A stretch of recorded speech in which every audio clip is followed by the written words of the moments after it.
Hey y'all, what's up? So I was gonna do this tomorrow. I don't know. My hair done curled up, me pinning it up. I had to take it out for a sec. Y'all saw me straighten it, but it sure did curl up on accident. I had cut it some more and put bangs in my hair, but okay, so this SummerSlam, I'm gonna say, has been the out of the last three SummerSlams, this has been the best one. And then I would say 2022. And I say that because even though the Bloodline was involved in every PLE in 2023, I don't even remember where it was located. I had to Google it and then had to Google the card. And I was like, it was exciting during that time. But last year's SummerSlam is not a SummerSlam that people are probably going to remember when in years down the road, when you play certain matches back. I feel like every major PLE, there's at least one match or something like that where you play it back and be like, okay, this is how this group came about. Okay, this is how this storyline started, and then it projected. You know what I'm saying? Like 2022 SummerSlam, we had Brock versus Roman. Brock rode the tractor. We had various other things. We had Becky versus Bayley, right? Not Bayley. Becky versus Bianca. It's a lot of B's, and I'm tired. And Becky gave, Bianca respect, and then Damage Control formed. And because of that, we had the whole fight with Bianca. So, first the match started with the girls, okay? Because I was like, I specifically, I think, said Liv and them need to be at the end. And I was like, they need to main event this. But then when Cody was solo, I was like, because, he's a world champion and the Bloodline has always main evented, they need to start the show, okay? I was like, we need to get... Then we found out about Seth being a ref, and I was like, we need to get... Okay. So they come out in the fashion they come out in. Rhea looks great. I don't know if that's extensions or she let her hair grow out. So her hair is about the length of mine. I cut my hair. So before I cut it, my hair is probably like right here. I straightened it. Well, y'all saw it yesterday. So I cut hella hair. And I was looking like, she looks great with that length hair. I don't know. Like, the short hair was cute, you know what I'm saying? When she wears extensions, it's cute. But I'm like, she looks great with that length of hair. And then I know she had the tattoo like this, like Rihanna, but I was like, when did she get this? I'm like, am I bugging, or she just got that while she was out? Okay? So she comes out with Dom. I hate that mustache. Okay? But what I've come to know this year in the WWE is the longer the person's hair is and the more jacked they are, the more healed they are. Case in point, Drew McIntyre, AJ Styles, he grew his hair out and got buff. Daggone, Dom grew his hair out. Santos don't even wear the braid no more. His hair is out. You know what I'm saying? Like, when they wear, it's certain telling signs. So then Liv comes out. Gorgeous as always, just like Rhea. I freaked out, y'all know, because production had showed her graphics. So I'm like, oh my God. Y'all know, my son is like, you're so happy. Matter of fact, I need to be asleep because I got to get up in less than 8 hours to get ready for church to do production there. But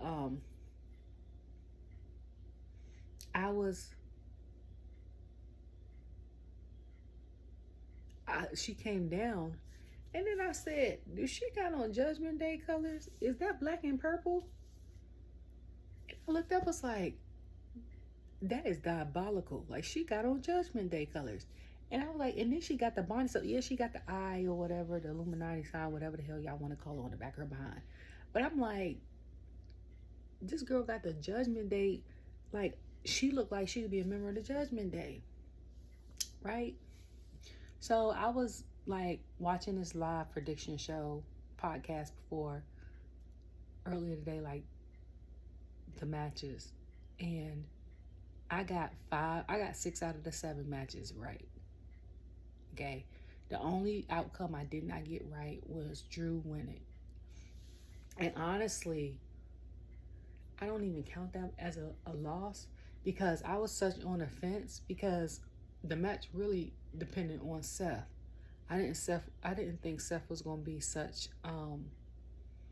into the rules like he was gonna be. But I'm gonna get into that part later. But I'm never that right about all those matches. So either I'm in tune with the shows more because I've been like paying attention to detail and like peeping stuff, or me and the people in creative got the same ideas, or what? Because like normally when I watch these PLEs, I ain't gonna hold you. So the last few PLEs, the past year and a half, 2 years, it's been 5 or 6 matches. I'm like 2 out of 5. And I'll be like I might get like certain special guests coming, but I enjoy stuff. But like I've never been 6 out of 7 or 7 out of 7 right. Like that to me is crazy. Like it's not like I'm too in my own horn, but it's like I'm surprised myself, okay? Not competing with nobody, not trying to do, I'm just like, I'm surprised. So Liv and them come out. Liv start out the rip, sliding out, doing her thing. And I was like, when I first saw her outfit, I was like, she got a Judgment Day stuff on. That's crazy. And then I was like, so is she doing that to get Dom's attention? Because that's what he likes, and he broke up with her. He hated her, whatever. But that was another reason why the outcome that came about, I was not surprised about, but I was kind of surprised about. And I'm going to get into that. Okay. So the match started off great. Then the camera, I think the camera was only on Homeboy with Rhea's match and Seth. Like, I don't think it was on nobody else. Like, was it on Seth? I don't think it was on the ref from the Bloodline. Was Jessica there to do a thing? I know Ava was there. I meant Daphne. I know Daphne was there. Sorry, I follow these people on social media and stuff, so they put their real name out. Call them by their real name. Or if I watched them and saw them like on Total Divas or something like that, that's how I know their real name. Because at one point in time, I was saying, like, tweeting something Corey had said and I thought was funny, and I was about to put Matt, and I was like, that's not that man's name. Not on WWE, but I watched Total Divas, and then I watched Tamara Hall clip came up on YouTube, and she called him by his real name, and I was like, okay. But so like Rhea's shoulder popped out, and you could hear her say it, and the ref was like, you want me to call the match? She was like, no. So honestly, at one point in time, I was like, is that staged? Like, to bring the storyline or whatever? So you can tell Liv for a while didn't know. And then when she kept saying it, it was like, okay, she kicked. Because I was like, she ain't really. And my son was like, yeah. And I said, instead of kicking her in her shoulder to cause more injury, I was like, Liv is good because she kicked her close enough where she kicked her like here or here to make it look like. And I was like, and with the camera angle, you can't the audience can't tell if you're not paying attention. Okay? That's one thing about, I guess, me being observant and being like in production. And I don't even work cameras. Well, I'm about to start. Normally, I'm the person that does like the graphics and stuff like y'all see on TV. That's me. That's what I do. I do that in the sound. So, like, if stuff is too loud or too small, like too loud, even like I can't even watch TV the same. Half the time I'm not even on sound, but like you hear music different, you hear TV and stuff different. Like, it's weird. But so yeah, so it was cool because Dom was out there, whatever, and I was like, okay. So my prediction at first was Finn was gonna come out there and disrupt it or whatever. So she popped the shoulder out, Liv came to kick her. Dom pushed her out the way. He ended up getting hit on the floor. And then she ran into the announcement table. And I said, the hell? And she popped her shoulder back in. I said, but what got me was when they replayed the commentary table visuals. See, this is what I wanted during these PLEs. Like, the ref cam is cool, but the refs and stuff be moving a lot. Like, I'm not really focused on that, because if you got good camera people that day, you can get the angles where we don't need all that. We can hear him because they're close enough. You know what I'm saying?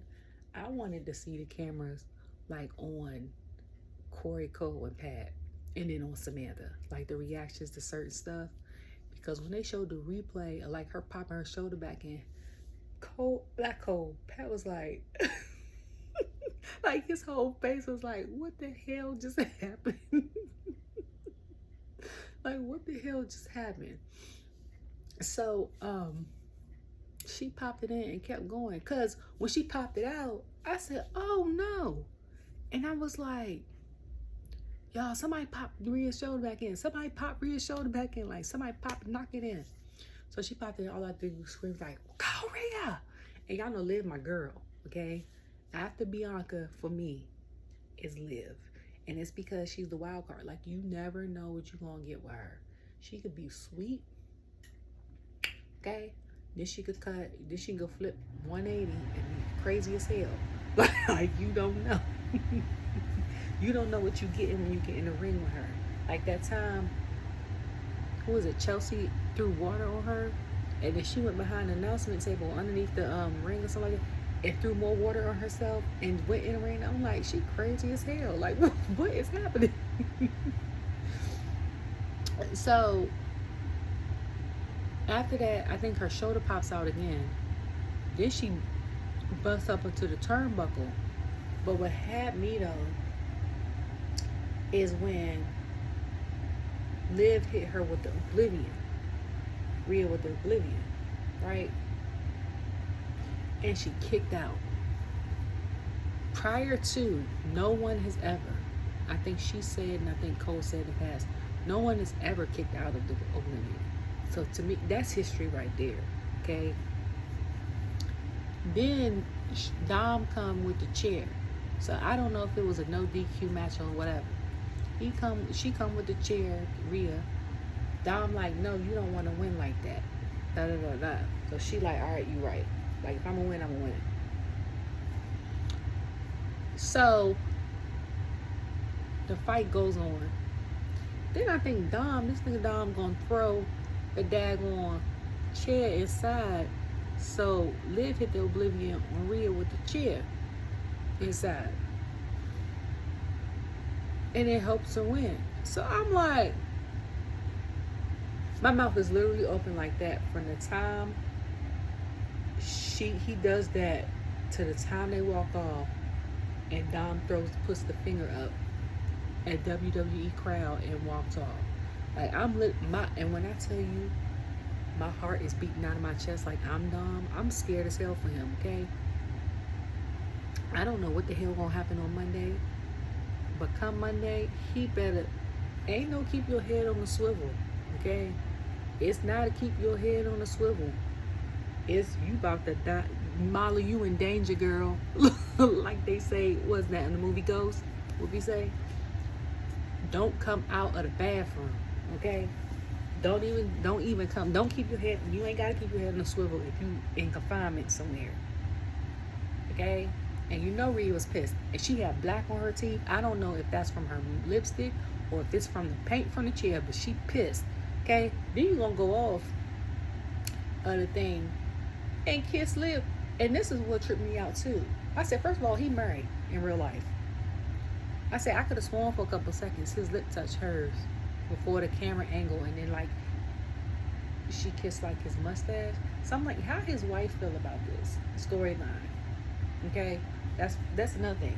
Then I'm like, ain't this a son of a? Cause like everybody was thinking it was gonna be Finn because he took the hotel room key.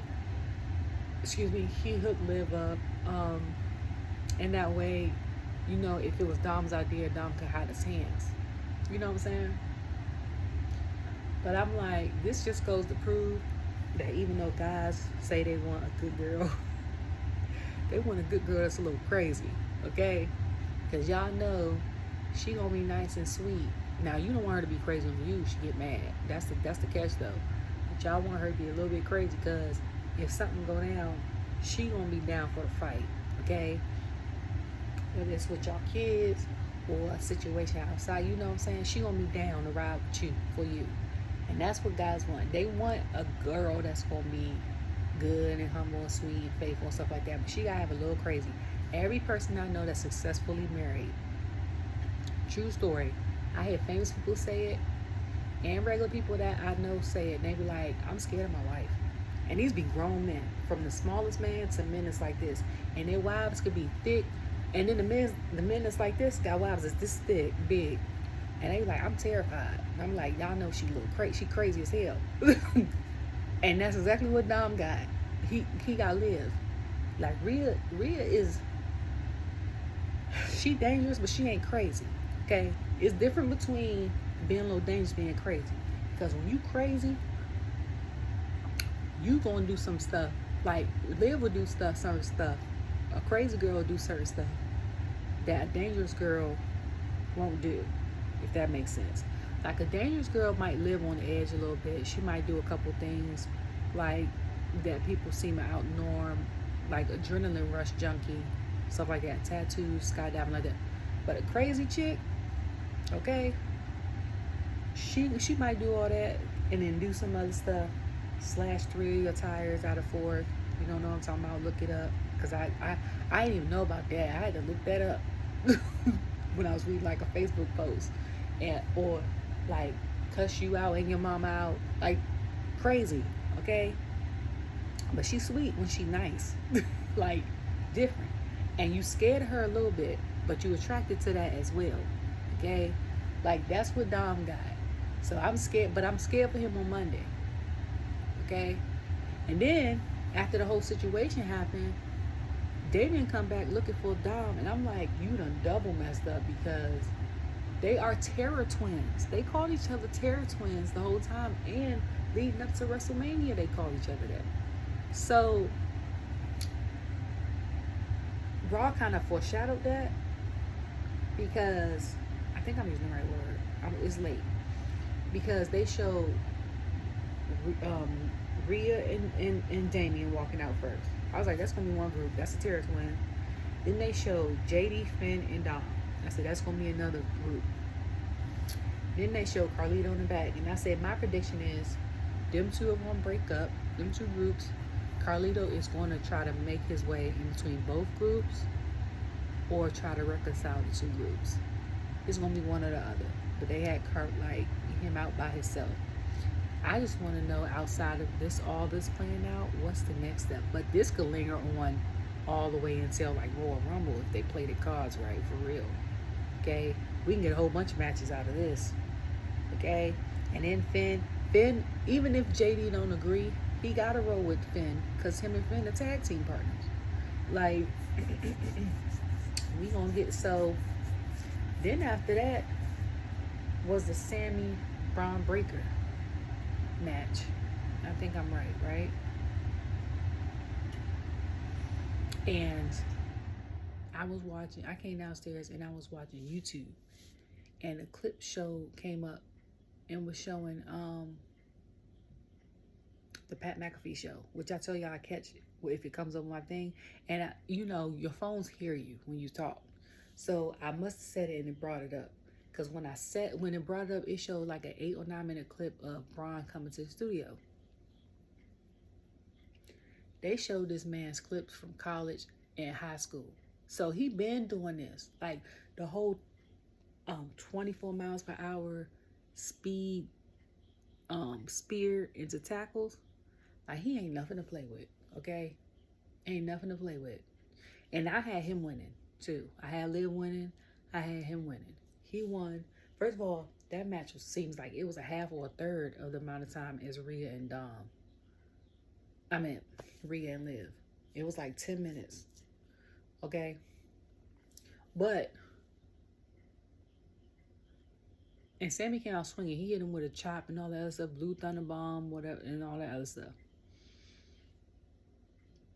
But Bron had speared Sami twice. That's how I knew that match was over. I said, the way Bron spears people, there's no way in hell Sami gonna be able to take a third spear. There's no way in hell. First of all, if Sami not in his 40s, he close to it. Okay? You gotta think about your life when you hit a certain age. You're like, I got a wife and kids at home. Like, I can't be out here, especially if I'm the breadwinner or if I'm the only person that's working. I can't be out here getting injured like that, trying to show off for the people. I'm gonna give you a good enough match where it's entertaining enough, and I'm gonna still go in home with my body intact. Like, at most, I might need good massage, maybe some acupuncture, maybe a chiropractor, you know what I'm saying, and a sauna or cryo something. But that's it. Like, I'm not gonna need no surgery, okay? Like, that's what Sami's match was giving. But if I'm getting 2 24-mile-per-hour spears, I'm tapping the hell out too. I ain't even gonna hold you, okay? And I already knew, like, I'm not upset about Bron winning it because this is the second time going against each other. Sami barely won the first time. Bron is incredible. He had an incredible run on NXT, okay, as champion. And I don't think it was this year's deadline. I think it was last year's deadline when he won. It might have been this year's too. Hell, it might have been. No. I take it back. I think he won this year's. I think last year he lost by 1 to Grayson, if I'm not mistaken. So them two being called up a year apart from each other, and then like Carmelo Hayes came in third. But he's incredible. Like, I can't wait. And I knew that, and I was like, I'm waiting for him, Bron versus Bron in the future. And somebody was like, you trying to have them like break the ring, and then, you know, they both do like the spear and the run, and they gonna poof into dust and all that. And I was like, that's gonna be entertaining. I said that when he got signed to Raw. I was like, okay, I want to see him versus Bronson. I want to see him versus Ivar. I want to see him versus Ricochet at the time, because I want to see how his speed like goes up against like Ricochet's agility and stuff like that. And I wanted to see him versus Bron. And then we know him and Dragunov Cook in the ring. And I wanted to see him versus Gunther. And I wanted to see Dragunov versus all them people too. I wanted to see all that. So, like, him versus Bron would be like the top of the card for me. Like, I done seen, you know what I'm saying? Like, I don't know if Ivar's injured. I'm gonna just assume he's injured, or his contract ended, or he got fired. One of the three. He could be taking time off though. But I think Kaiser is injured. I think he got speared real bad. We know Dragunov is injured. That man done put a couple people down. Okay, but that was one title change. So in the third match was, I'm trying to remember how the order went.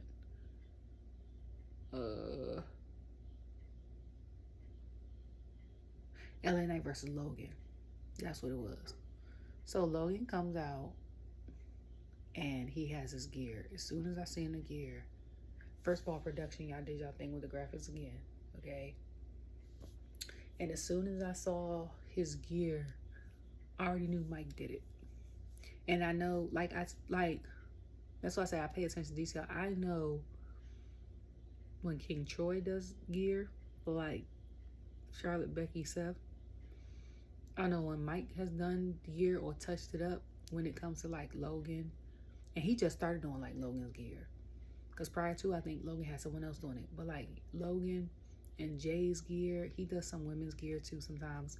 And then when Miss Sandra does like Jay's gear, and Naomi's gear and stuff like. It's another lady, but she does like Chelsea's gear. I think she does like Liv and Bayley's gear. I don't know her name, but I know them three for sure. When they do, like, when their gear, once they do the gear, I'll be like, okay.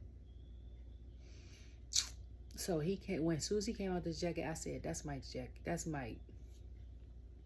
Or what's his real name? Like Saroth or something like that. But I follow him on social media and I know like his work. So he did real good, and my eyes weren't adjusted. So I was like, he got the American flag on, but it's like the Browns colors with like the American flag. So then he pop out with security. I'm like, okay. So then my son's like, it's MGK. And I said, oh yeah, he is from Ohio.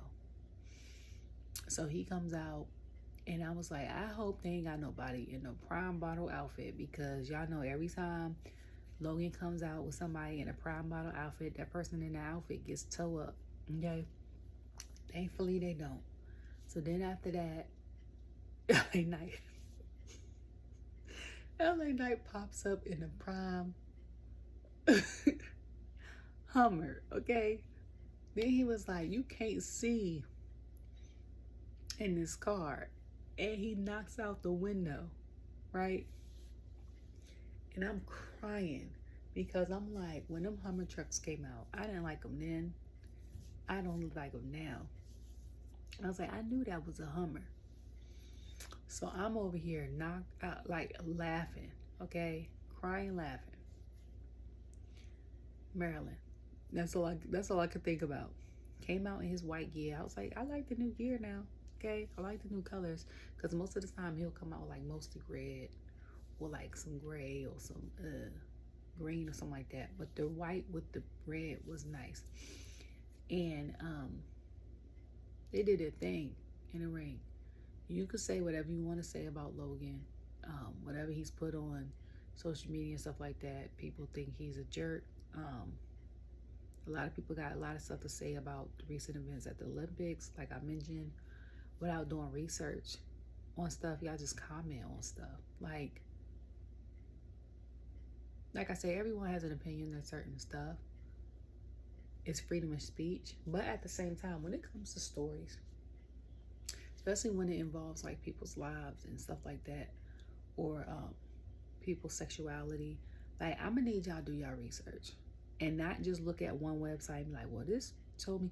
Look up multiple websites and look up credible websites, because I'm like, y'all commenting on stuff about the girl, okay, and she can't help the way she was born, okay? Like, I don't even know her name. But she has an X and Y chromosome, which means she'll be a male, because women have 2 X chromosomes. But her reproductive organs are women. So people are like, oh, well, that gives her, she's basically a man. But I'm like, okay, so she's knocking these girls out. She identifies as a woman because she has the reproductive. She's knocking these girls out. But if she was to fight up against the men, then y'all be on the other hand talking about she getting knocked out. I said, that's just like, what's her name? Sherman, Shamira or whatever, who ran track a couple years ago. And she had to go to court because she was born a hermaphrodite, and that's a person or intersex person that was born with both organs, and so her testosterone levels were higher, and she was beating all the girls in track. And but I'm like, if she would have ran against the guys, she'd have lost. So they was trying to give her like procedures to lower her testosterone just so she could be considered a woman. I'm like, she can't help the way she was born. You know what I'm saying? Like, I understand. I'm not saying that it's right or wrong, but I understand if people were outraged if they were transgender. Okay, because then they had the choice. But y'all are making fun of people or shaming people that were born that way. You know what I'm saying? Like, that doesn't compute, like, in my mind. So, like, he's getting booed out of the stadium, and he just stepped foot on there. I think, honestly, that's the main reason why he got booed. It's not even that he's a heel, because prior to when he came out, it was like kind of, it was, even when he used to come out, some people, it was kind of silent, but it wasn't boos like that. Like, I haven't heard boos like that since people wouldn't let Dom talk. So like, that's the last time I've heard. Now they do solo like that, but I haven't heard boos like that since then. So like, they really pissed at him. Okay, and he had turned the comments off, because I'm like, y'all be loud and wrong. I had someone on social media, I mean on my Facebook, talking about that, and I had to get him together. I'm like, you got daughter. So that's what make it worse, is when you have girls. Because what if your daughter was born like that and she wanted to compete in the Olympics? What you gonna tell her? Oh, you can't because you classified you're a male? Like, that's, anyway. But the match was, like I said, say what you want about him, but you could tell he's a student of the game. I started watching, like I said, 2 years ago. And when I first saw his first match, I was like, he pretty good. I think it was SummerSlam. Then as time progressed, I was like, you couldn't tell me that he wasn't one of those people that dreamed about being a wrestler his whole life, that was in NXT and stuff with the people, with some of these talents, and then it came up and been in the game 6-7 years. Like, if I just started watching today, you wouldn't be able to tell me that he just popped up on the scene two and a half years ago and just grasped it like that. You know how rare that is for people, for you to be that talented, to be able to do that. You know what I'm saying? Like Nia Jax was talking about in the press conference. Basically, that's what Tiffany is, because she's been in NXT and WWE for 2.5 years and got it like that. And I'm like, it takes people a while. Some people be at NXT for 3 years before they even making it the main roster, and for her to get it in 2.5, that's crazy. You know who else is good like that though? What's that name? Girl name? Soul Roka. Is that how you say her name? She's really good. She's really good. NXT. If y'all don't watch NXT, okay, y'all be missing out. Cause y'all, when they make it to the main roster, even if it's for like 1 or 2 matches, or if it's for like a Royal Rumble, y'all be like, people that don't, you could tell most people only watch SmackDown and Raw. Cause when stuff like that come out, like last year when Indy Hartwell came out from NXT, people were quiet, like they didn't know who the hell she was. Okay. But, and it's crazy because people from NXT will come up for the Women's Royal Rumble. Y'all don't know who the hell they are, but y'all watched TNA on Thursday and knew who Jordan Grace was. And I'm not knocking nothing, okay? Because Jordan Grace is my girl. But I'm just saying, like, if you're going to watch the brand, if you're going to be a faithful watcher, I feel like, of Raw, SmackDown, even if you don't watch NXT, at least watch the highlights so you know, have in your mind who these people are. So when they come up to the main roster, you're like, okay. You know what I'm saying? Like, that, just do homework. Just do your homework. That's all I'm saying. I need to log out of this. My laptop about to die. I got that new phone. I hate it. And I literally had to get on my laptop and tweet because I could type faster than I could text on this phone. And I was like, I haven't tweeted on a computer, I can't remember since, I don't even know when. Okay? So, yeah, Logan Paul did real well. He tried to get the brass knuckles, I forgot what's his name, Sean or something like that. And Cole had me crying. And I was like, I'm loving Cole in his Triple H cinema era. Cause Cole's like, he always handled the brass knuckles. He's like, beat his ass. I'm like, beat his ass. And I was cracking. I was like, not Cole, okay? Because I'm like, that sounds like something Pat would say. He was like, I'm tired of him. So then MGK ended up giving it to him. And he was like, that's, you guys spoke to somebody. I think Pat was like, no, that's Patty Corey was like, no, that's a necklace. And I'm like, okay. He still ended up losing. And I was like, this is great because now LA could rekindle his feud with Carmelo Hayes. I was like, or he can do one with Santos Escobar because they had a little thing for a second. I was like, we could fight Andrade.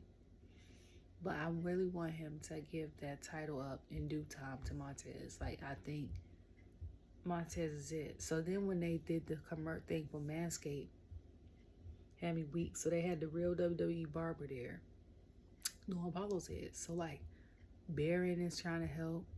Then, you know, Alpha Academy come out. Maxine's talking about OTs. So he take it and was about to put it on his stomach. And Akira's face was like, Akira, Apollo, and Baron's face was looking like, what the hell about to happen? And he put it on his stomach. He's like, it's Manscaped yet. And Baron and Apollo was like, we gotta go. I was crying. When I tell you that Alpha Academy, for Raw, Alpha Academy and R-Truth, sometimes Jay, they bring the comedy to Raw, okay? Because you need, with the seriousness and stuff like that and all the beefs, you need a little comedy. So they bring the comedy to Raw. And then like Pretty Deadly A-Town Down Under bring the comedy to SmackDown. So it like, it's like, and sometimes Street Profits, depending on the promo. So,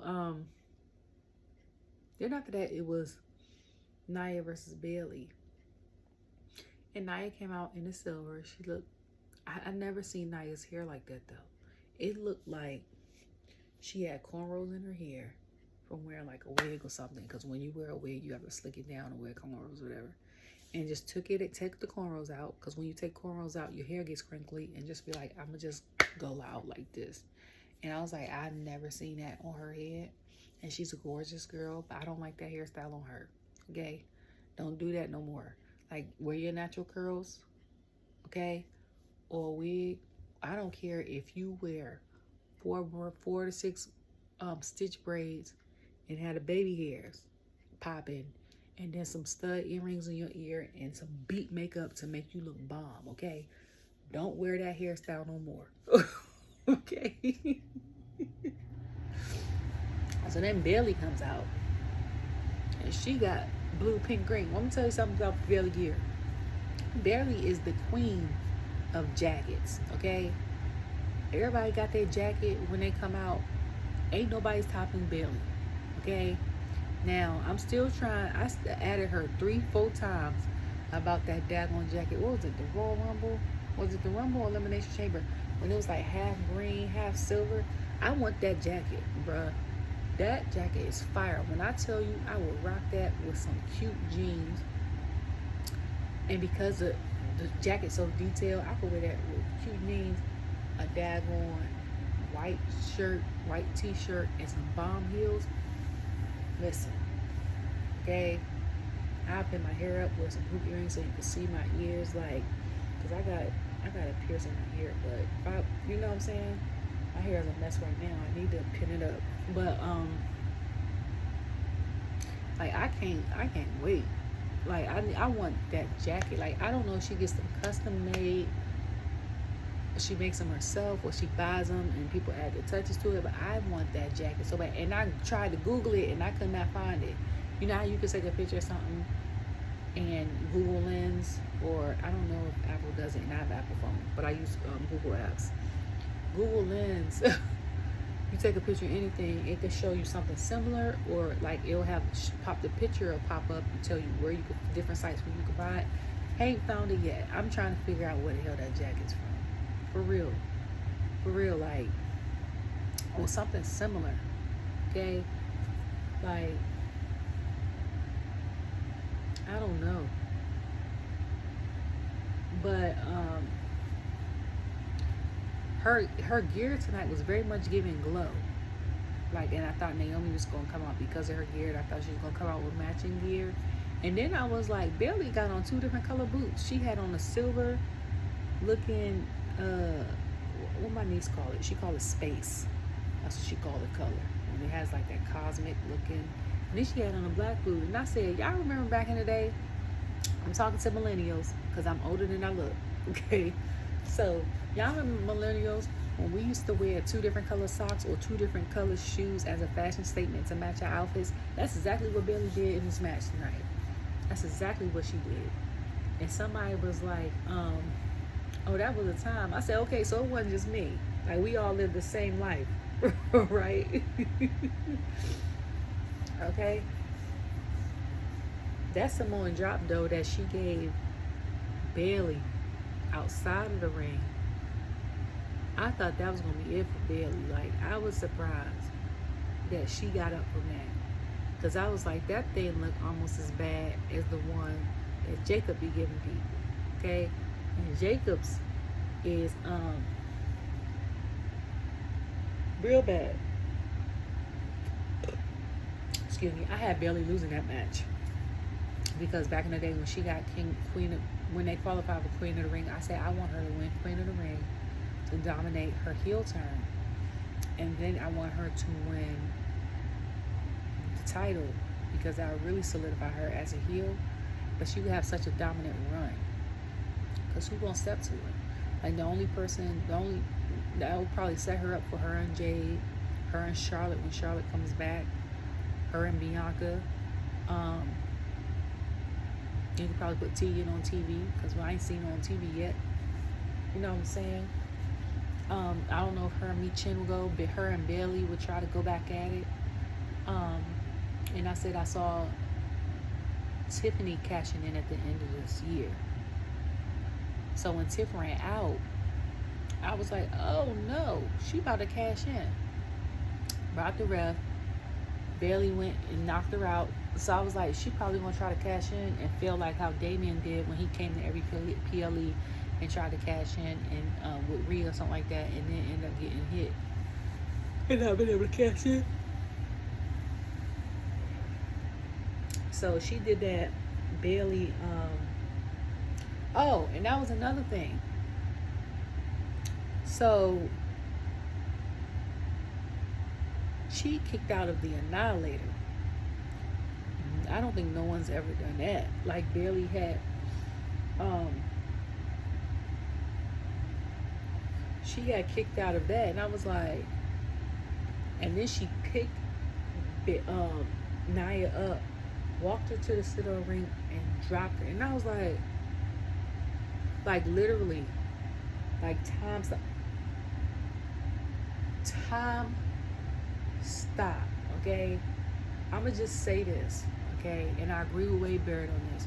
When he said this has been the best card thus far. And someone was like, of SummerSlams or PLEs, he was like, period. Like the matchups, everything that's happened in between. And I was going to say, after I got done watching it, that this SummerSlam was better than WrestleMania in my opinion. And WrestleMania had 2 days, okay? And outside of the second day ending, okay, like, and a couple matches in between, SummerSlam got beat by a landslide. And it was only 1 day. And I stand on what I said. I stand on that. Okay? But let me tell you something. It was only, what was it? Maybe 12, 13, 14, between 12, 14 matches or WrestleMania, pre-show and during the show. I think I was only excited to see maybe 5. I know 4 for sure. But the reason why I wasn't I know it was a 6-man gauntlet match for the split of the tag team. I knew that would. And the 2 nights of, and the second night of WrestleMania. The first night was okay, but the second night was Seth and Drew and like them 3 matches for sure. And then I wanted to see, I was advocating for Bayley and her thing with damage control. But the reason why I also think SummerSlam was better is because they had so many matches in WrestleMania because it was 2 days, they could not extend the stories out like they wanted to, if that makes sense. With SummerSlam, because it's only 1 day and it's only 7 matches, which I'm glad I had my son set the alarm to 7 because I thought it was going to start at 8 and forgot that. I was like, it's 7 matches. We ain't had that many matches in a while. But every story I felt like storyline has been played out and explained, if that makes sense. You know what I'm saying? Like, it gave each one time to, because when was King and Queen with a ring? When was that? That was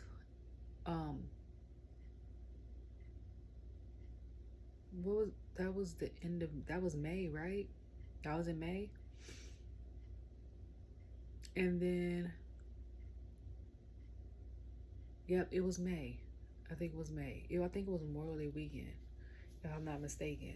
So you had 2 months to extend the storyline between her and Bayley, and between that, they had Nia and Tiff and Naomi in the mix to help with that, and then you got the Judgment Day story has been ongoing for like what, 3 years. But this particular story has been going on for 4 months, ever since Rhea's been out. And then because it ended up with Liv and Bayley. No, it's too many B's. Liv and Becky. And then, her and Dom. And then you have the story with, of course, Cody and the Bloodline. And then you have the story with Drew and CM Punk. And then you throw Cody in, then you throw Seth in there, and Seth don't really like Punk. And then because of the last situation, he don't care for Drew either. You see what I'm saying? And then you got, so that's playing out, So, and then you got the whole issue with Bron and Sami. Okay? Sami done helped dragging off to help Sami. They done had a thing of Money in the Bank, and now it's continued. And then you got the issue with LA Knight and Logan. First, I thought it was going to be a situation with LA Knight and Carmelo, but I'm like, Carmelo don't have no title yet. But I still feel like that's going to pick back up. And then, especially since he lost to Andrade the second time in a row. But him and Logan's been going on for a while. Matter of fact, I don't even think it's been going on for a while, because I think when they went to Saudi, I don't think LA Knight went. I think he went to Puerto Rico to Logan's house. It was in his pool. And then is that all? The shortest one was Gunther and Damien. And that storyline had like just came about within the last like month. But Gunther is 100% a German wrestler, meaning they come to do the work, kill it in the ring. They're probably not big on promos. So I understand that in a sense, and everyone is not cut out for promos. You know what I'm saying? I get that. I feel like if we're going to be open to diversity in every aspect of every business, including wrestling, we have to be aware that some people are introverts. So they're going to do their talking in the ring. They might not do as much. They might cut a promo every once in a while, but they're not going to cut one all the time. And then you got the ones, that's the difference between someone that's an introvert and then someone that's not introvert and just terrible at promos. Because it's a difference now, okay? Like, the introvert people can do it. They just don't want to do it all the time. Now, because, they don't, that's their personality. Then you got the people that don't mind doing it all the time, but they're not good at it, okay? So, like, stuff like that opens up doors for people that are from different backgrounds. They might have, even for people in the future that might want to be a part of WWE or any other wrestling company that's neurodivergent, that might have ADHD or autism or stuff like that, and speaking might not be for them. Like, they know how, but it might overwhelm them, it might freak them out, you know what I'm saying? So so having someone like Gunther up there that will talk if need be, but not all the time, that kind of helps show the kids, be like, okay, he does this, but he could. Another person that doesn't really do promos like that, Natty. She ain't really been on TV like that lately, but as far as I remember, she hasn't really been doing. I don't think she's done promos like that, and that's fine. Like, especially if you're on the tag team, you ain't really got to say too much. Or in a group, you just let whoever you with say whatever they got to say, or you got a manager. Cause for real, Brock Lesnar ain't really talk like that. Paul was his mouthpiece. I low-key think he's neurodivergent. He very much gives qualities of someone that might have been autistic or is on the spectrum. And I'm only saying that because I've been around it a lot, and my son was diagnosed with mild autism at 3. So, like, I know characteristics are different, but Brock has the characteristics of someone that has been around, like, a lot of kids doing, like, my son has had speech and physical therapy and occupational therapy, ABA. Like, Brock fits in that category, even though he's grown. That makes sense. So, but yeah, like the shortest feud was Gunther and Priest, and even they delivered. Like, so that's why I would say I would pick this year's SummerSlam over WrestleMania. Like, tonight would be the reason. Tonight proved to me why SummerSlam could be 2 nights, but at the same time, I think 2 nights is a huge mistake. I think the one night that they have is fine like it is. Like, I know that wrestling is getting bigger and bigger and bigger, and I know that you're gonna want the money, okay, and to give more people opportunities to be on PLEs and stuff like that. But I feel like even with shows being 2 and 3 days, you would need to extend the times of your weekly shows in order for that to happen. Because if I have 7 matches like today, and they all worked out well because the storylines were really, really well played out, I can do that, you know what I'm saying? And it fits in with the weekly shows. Just like I said, WrestleMania was pretty good, but like, we didn't get an extension of Damage Control. We just had to go based off of what we've seen the past 2 years.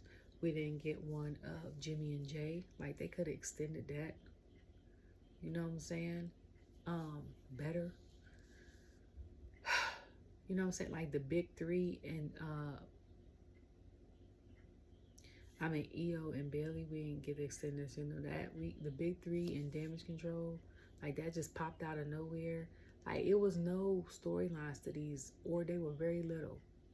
And you was like, other than wanting to see the outfits and seeing Oscar dance, which I miss, like, it was no point in having.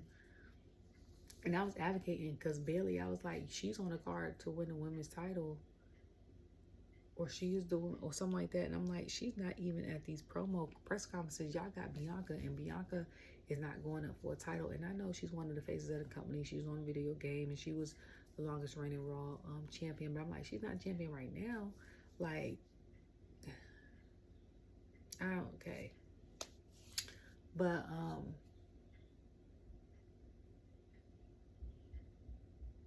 yeah, so Bayley lost, and Bayley looked kind of sad sitting there.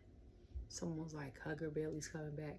I said, honestly, I think with this situation, Bayley could try to work on her reconciling her stuff with Bianca. I feel like, because remember when they were like 3v3 or 4v4, something like that, and Bayley was going to tag Bianca, and Bianca didn't want her to move back, and then stuff like that. And I'm like, y'all gotta come to some type of situation. You know what I'm saying? Like, it's gotta be something. And then I'm like, then when Charlotte comes back, she was fighting against Damage Control too, so that's gonna be interesting. Because to me, her last 2 years, and I've seen clips of her stuff. I've actually seen the match with her, Rhea, and not Rhea. Her and Rhea was one of the best WrestleMania matches last year. But her and her, Ronda, and Becky, and like the stuff, and I know she brings the best in people, other people out in ring, but like as far as storylines and stuff like that go, like her last year and a half, 2 years have been some of the best years that she's been since she's been in the company. I ain't gonna hold you. Like, I don't know if it's because she turned face. I don't know if it's because she seemed like she had more camaraderie with the women. Like, normally she seems like, even though she's in a women's division, she doesn't have a sense of like community with the girls. Even though like behind the scenes we know they're cool and stuff like that. But I mean, like, you know what I'm saying? In the ring, it's always like just Charlotte. It's never like her really collabing with anybody. So like to see her be in Survivor Series and then to see her collab with like Bianca, like that was refreshing. And if she had collabed with someone, it's a long time ago, or the chemistry didn't seem okay. So then after that, it was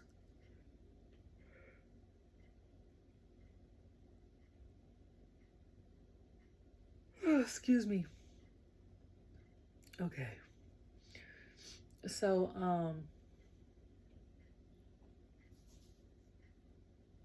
then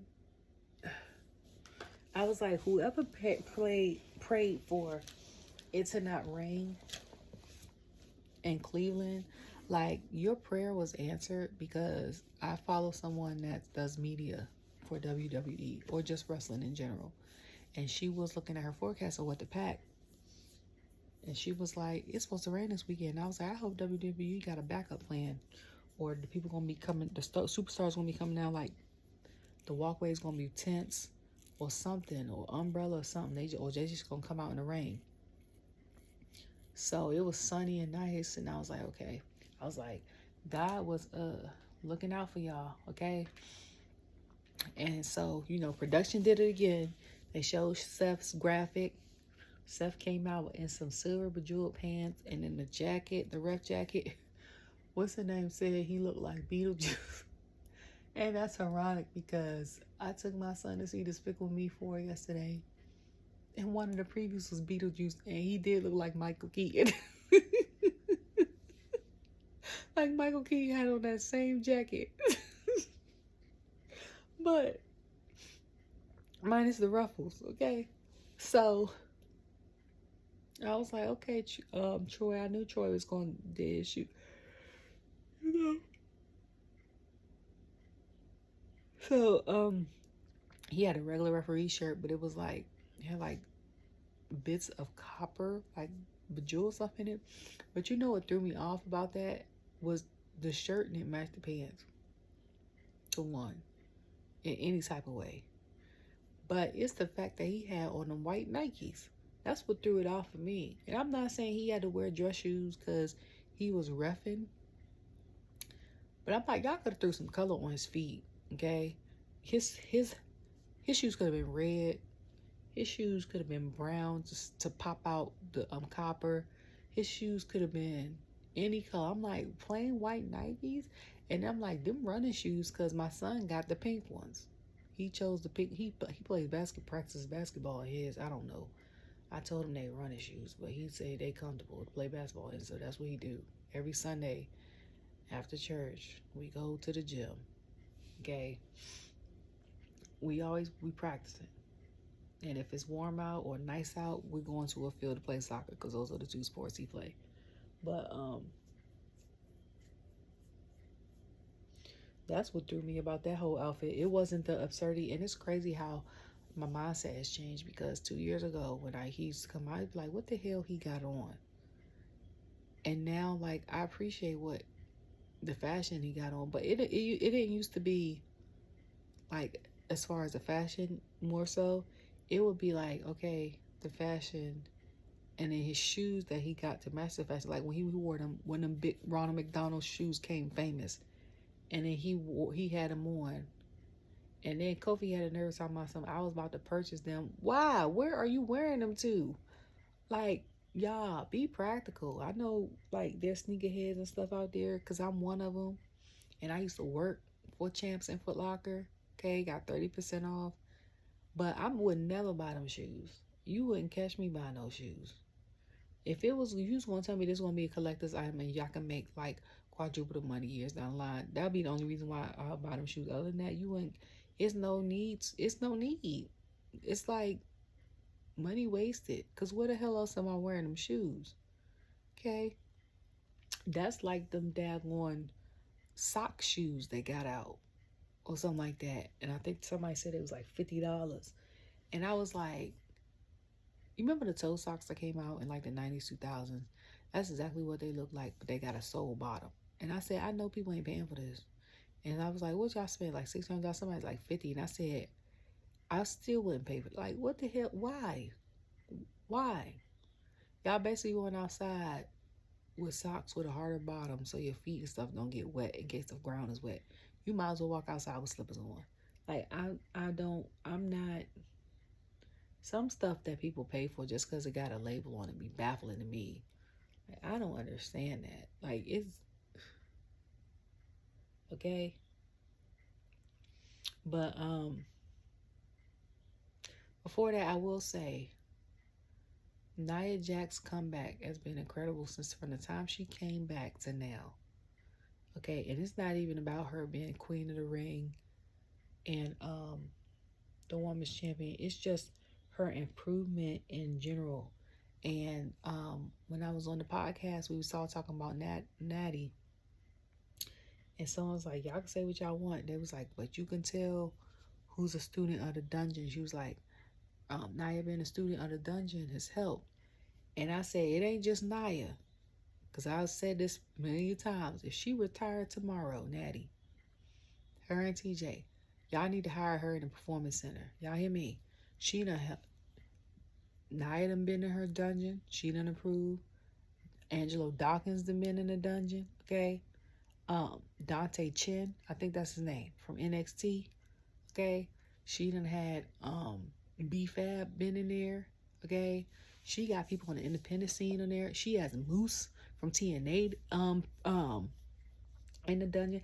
I think Apollo's been there a couple times. Like, it's so many people that respects her. And like I said, wrestlers have listed her in like their top 5 because I think they asked Kevin Nash on some podcast and it was like he was talking about when Jay had arrived, and then they got on the subject of Natty, and he was like, she's in my top 5 for sure, without a question. And then, like, because when you watch matches, they're timed, so you can't really see how much knowledge a person has depending on the length of a match and stuff like that. But what really had me know that she knew what she was doing before I knew, like, I follow her on social media too, Instagram and X. Before I saw the videos of them in the dungeon is when I used to watch her on Total Divas, and she would be looking at people in the Performance Center, or even like when Lana came to her house in her garage, and she's like, I'm trying to pick up this move, and Natty walked her through it step by step. She couldn't get it. Then she was like, okay, no, you pick me up like this and do this and do that. And I'm like, dang, she good like that? Okay. Like, if anybody was to open up a wrestling school, she need to open up a wrestling school. Okay. Because I ain't gonna hold you. A lot of these wrestlers open up wrestling schools. Some of y'all aren't that good. And then the rest of them, it's not the fact that they're not that good. It's that some people are great wrestlers, but bad teachers or coaches. You know what I'm saying? Like, and that's a proven fact. And that's with any sport. That's like Magic Johnson, great ball player, better businessman. But when they had like the celebrity NBA All-Star match, he was a terrible coach. Like, Terrible coach. I think his team lost a lot against Bird's team. And I'm like, Bird better coach, but because I'm like, he not, I know they like, oh, we doing this for fun, but I'm like, you ain't got to know, you don't care. I don't know if he ain't care or what, but I'm like, and Bird over there again doing plays and stuff, okay? But, so this stuff come out. So then Drew comes out. I don't know if this graphic has been played for, because normally it's all the swords. But that one, I was like, I felt like I saw it before, but I was like, this is a new graphic. Then he come out in green, snakeskin. So I'm like, okay, Drew with the green. And I was like, I don't know who did his jacket and the arm things. He over here looking like a dragon. But they look great, okay? You know how much detail you got to do, okay? Excuse me. And then Punk comes out, and I was like, I don't know if the people are booing him or cheering for him. I was like, this is the first match he's been in outside of Royal Rumble. And I was like, I don't know when the last time he had a singles match. And I think Cole said that he walked out 10 years ago in Cleveland from WWE. And now this is his first match since the Rumble in Cleveland. And I was like, that's kind of poetic. He lost, though. What had me is, so they was outside the ring. First, before they started the ring, Seth was telling, like, Punk, this is my whatever, Drew first. Then was telling Punk that when they got out the ring, that man was lounging on the turnbuckle. Then he was tying his shoes. So I said, I guess he like, as long as they outside the ring, I'm not counting it. I'm just here for the check. So then Drew had put Punk underneath the ring and like hit his stomach up against the pole. And I was like, I ain't never seen that. I saw water bottles under there. Like, and I was so zoned in. This how bad I was zoned in. I saw the water bottles. Like, ooh, pass me a water. Like, I'm sitting right there with patting them. And I was like, I'm not even there. Like, I'm just watching. But I was watching like up close. I got water right now.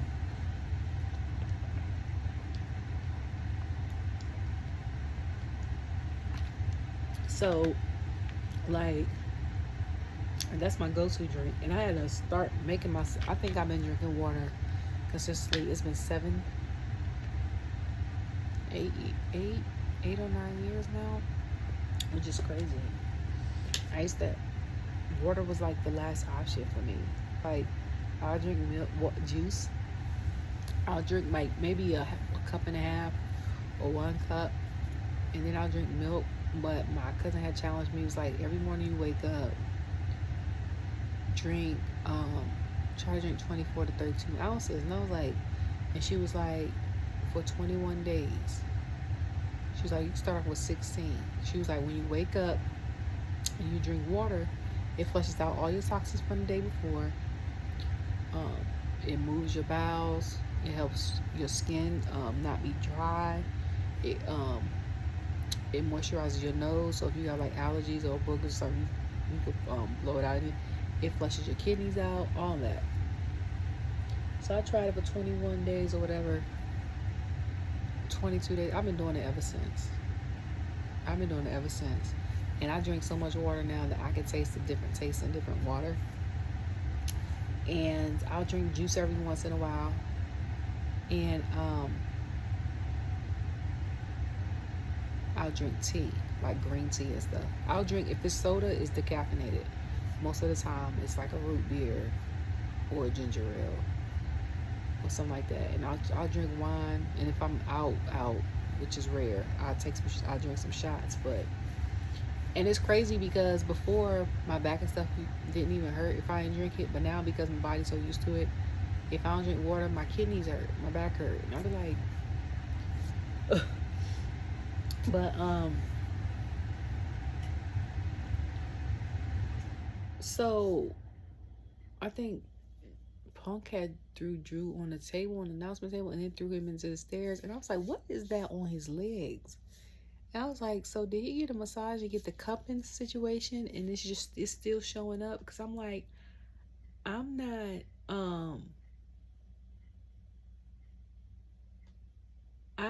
I've never seen that, like, except for like on someone's back. And then I was laughing because Rollins was like, he told you, was like, you said you wanted to beat the hell out of Punk. And he was like, basically, you not doing it. Do, like, basically step your game up, right? So Seth had took the chair from Drew because, you know, he's a ref. And then Drew mushes Seth. So I'm like, oh no. So Seth goes to hit Drew with chair, and Drew moves out the way, and he is Punk, and he didn't hit him. And I was like, he should have hit him. I was like, because my thing was, he was going to let it play out, let them fight to the death, and then pedigree both of them walk off like a G. Like, that was legit my thing, and that did not happen. So Punk was about to lose, and then he saw the bracelet, and that's when he got the fire back under him. He hit Drew with the glow to sleep. Seth pissed him off. He hit him with the go to sleep. He got pissed off with Seth for a lot of wrong reasons. Like, one of the times he got pissed because Drew had knocked both of them out of the ring. So when Seth came back in the ring, Punk had him pinned for like 5 seconds. But I'm like, that man was knocked out. So then he hit him with the go to sleep and then do like a submission or something like that. He hold him. I'm like, you mad, but you keep knocking him out. Okay? Like, how you gonna be like, that's okay. So, ooh, my leg. So, I heard Corey says, Drew used to be the Scottish psychopath. And I was like, good job, Corey, because he sure was. I think I brought that up like the other day. I was like, he sure was.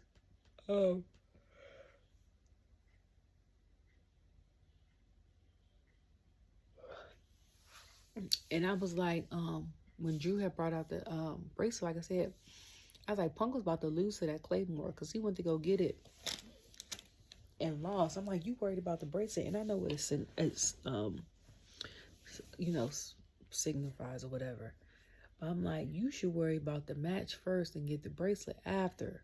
Like, don't try to get the bracelet in the middle of the daggone match. Like, that's backwards, dog. Don't do that. Okay? And he ain't listen. Because he ended up losing.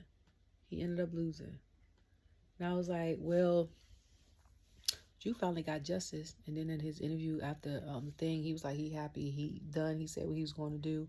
He was like, he ain't got no more feud with him. But then he gonna say, in the interview, he's talking about something. We know he gonna post something on social media and say that it was the ref's fault and say that it was this person's fault and people ain't blood was. And I was like, ain't that the pot calling the kettle black? Because that's what you've been doing for the past 4 months. Okay, like, don't act out. Okay. And I was like, so the feud with Seth, the feud that's getting in with Drew and Punk, but I was like, the feud that was supposed to happen with Seth and Punk, that was supposed to happen at Royal Rumble, could finally happen. But neither one of them have titles, so it'll just be a feud. So because of this match, I was 4 out of 5 because I didn't know who was going to win, but I just picked Punk because I was like, they're going to give him redemption for him being out for so long. But then I was like, Drew has lost so many matches. And it's time to bed this whole situation. I didn't even think about it like that until just now that they're going to let him win. So if I would have thought of that earlier, I would have been 7 for 7. But I didn't. So it is what it is. And I was like, Seth walked out pissed. He walked out, took his shirt off, and walked out and was like, I don't care if I'm getting paid. I ain't never doing this again. That's exactly how he walked off. My eyes.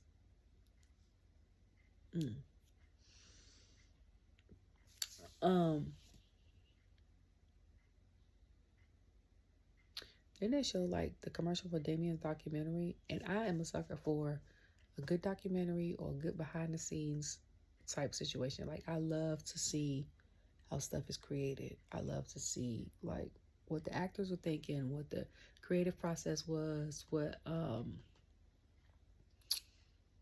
the directors and stuff was thinking. That's why I miss DVDs. Like, I love DVDs. I love watching the bloopers. I love watching the deleted scenes. And I love watching, like, the behind the scenes stuff.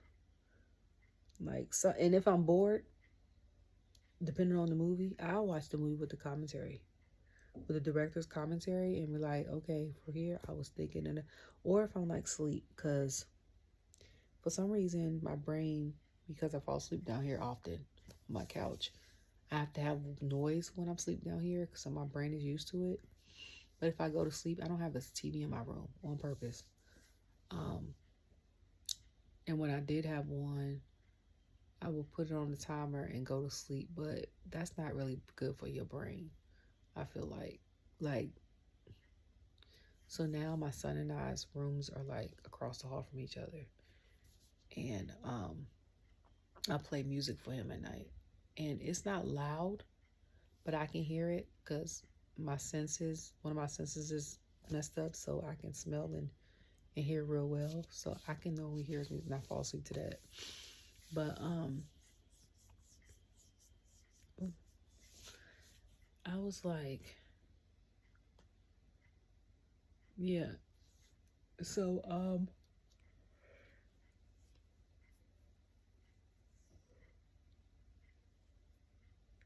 the one thing I would say, I was like, and they showed the interview afterwards, and I was like, well, I'm glad that Drew won. I was like, so he ain't got to be at this interview again tearing stuff up, because when he lost last time, he was tearing stuff up. He had mushed Adam, which caused him to get suspended from Raw for 2 weeks. Wade had to go and like hold him back or whatever, and then he still had the bracelet. And I'm like, you beat homeboy and the story's over, but you should have gave him his bracelet back. Like, dang, okay. You should have gave him back his bracelet. But that didn't happen, so who knows what's going to be like on Monday. And then, like, I think they go to Omaha again for, like, third time in 2 months. So,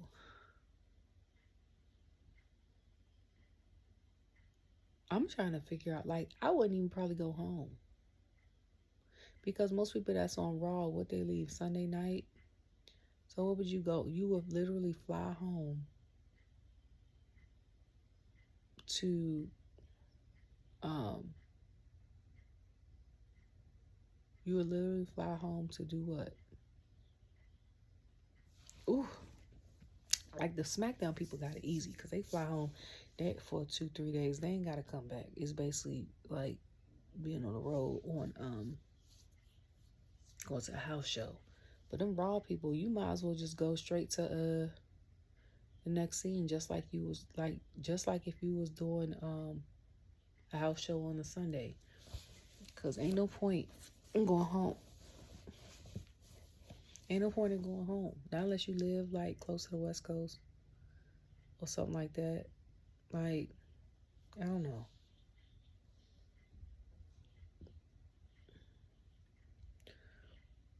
Like, I don't know how close Indianapolis is to Cleveland, but like, Pat could probably go home and come back. I don't know.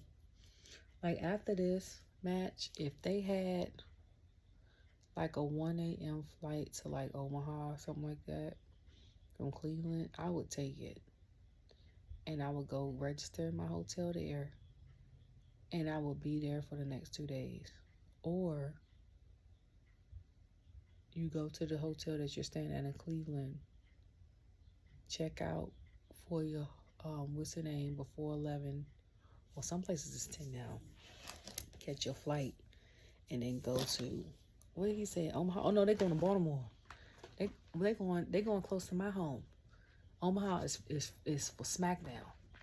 They're going to Baltimore. Okay. So you drive, that's like 8 hours. And the only reason why I'm guesstimating 8 hours is because when we used to drive from Northern Virginia, which is 10, 15 minutes from outside of DC, to Pittsburgh, it was 4 hours. Like, we used to always stop in Breezeway because my brother always said he used the bathroom. We grow up into the mountains, get to Pittsburgh, but where we lived at to Baltimore is about an hour drive. So I'm gonna say it's probably like 6 to 8 hours if they drive. I don't know. But Baltimore's been gentrified, but at the same time, it's still pretty bad. Honestly, in all honesty, I'd probably stay at Cleveland another night. I wouldn't even hold you.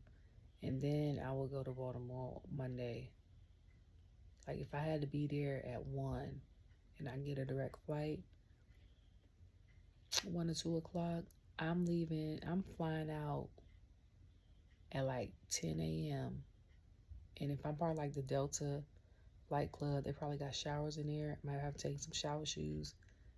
Fly in, you know what I'm saying?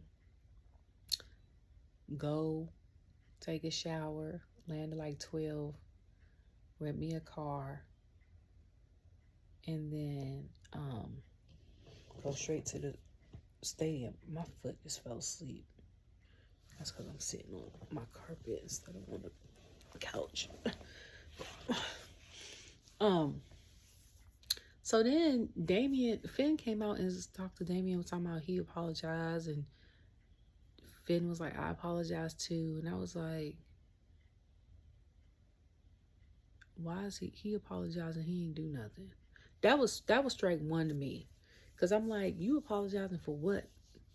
Like, Damien got mad, asked you what Finn was, and he was like, he said, you don't know nothing about this now. He said no.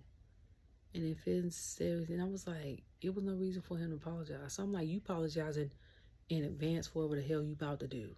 That's exactly what I thought. So then they was like, it's water on the bridge. And I was like, how much water under the bridge does Finn and Damien have? Because this has been going on for months. And I was like, after a while, how much water is going to be under the bridge until the bridge is flooded? Okay? And then you can't see the bridge and there's no coming back. That's exactly what I tweeted. There's no coming back from that. Like, how much water? Because there's been a lot of water under this bridge. And 9 times out of 10, it's been because of the same situation. Damien has assumed something, or Damien has inserted him being a champion and been talking to Judgment Day, all types of crazy, and they just expect to do it. And then sometimes it's not what he says, it's how he says it. It's the tone. Like when he told them he didn't want their help and they came out anyway. I'd been furious too, because you don't listen.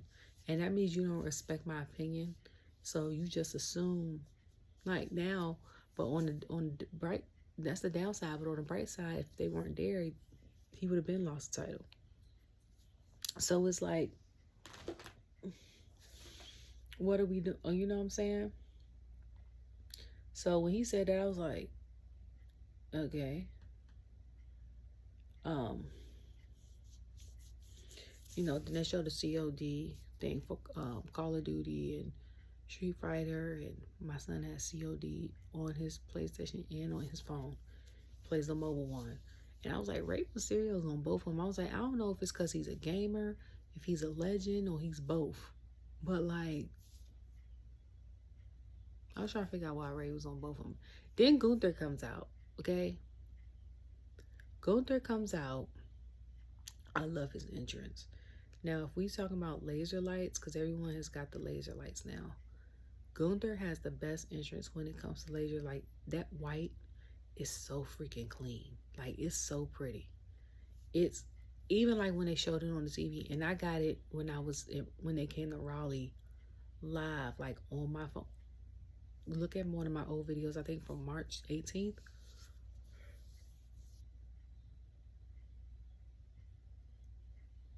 It's such a clean entrance. Such a clean entrance. He got the best entrance when it comes to that. And I was like, I wonder if Pat is standing here like this with his hands behind his back, military style, while he's talking. Or what? So then Damien comes out.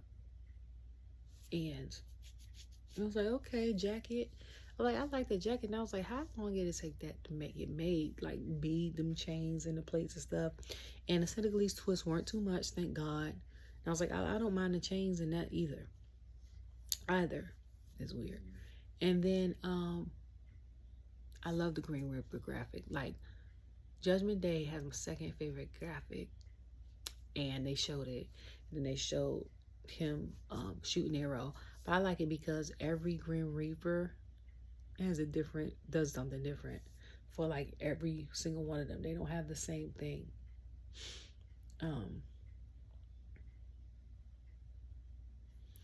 So like as soon as the match started, Damien started off with a chop. You know, Gunther's like, oh, you ain't not about to upstage me. He does the chop back, okay? And then at one point in time, Gunther was bleeding. I was like, speaking of bleeding, all right here, during Logan and LA Knight's match, Logan's face was red. And I was like, I don't know if it's because he's flustered or if he popped some blood vessels and he's bleeding right here. But I'm like, his face is only red right there. And I was like, or maybe that's where his cheeks are supposed to be. See, I'm blessed with fat cheeks and high cheekbones. Like, the fat cheeks come from my mom's side. Everybody over there has fat cheeks. And I have the high cheekbones from my dad's side. So, like, my face is, I don't know. But, like, some people don't have cheekbones. Some people don't have fat cheeks, so their faces are thin. So I was like, I don't know if that's considered his cheeks, but I don't know.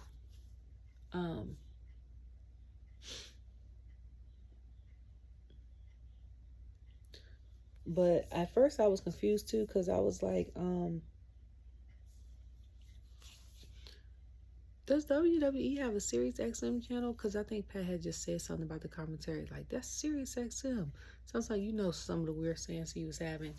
And then I was like, if not, this would be another reason why I should be hired for WWE. I was like, they should have one. You know how like the sports channels do local sports on like Sirius XM or something like that for people that can't watch, or the people that are like driving and traveling, but we can hear the game and stuff like that. Like, that should be, they should have that for WWE for people that it will help people that are seeing impaired, okay? People that are driving that can't get to watch Peacock or something on their phone. I would want to, like, if I wanted to be a part of the live action, I would want to hear it. Like, that would be a very good audience. And I think it would surprise them at how many people actually listen in. Especially, like, people that are at work. Like, and I know a lot of the wrestling, you have to see it. But with this up-and-coming generation, they don't have pay attention to stuff anyway. Like, except for certain pops. Like, my son and I was watching SummerSlam. Of course, he watched the first match. And then he watched a tiny bit of LA Knight. And he watched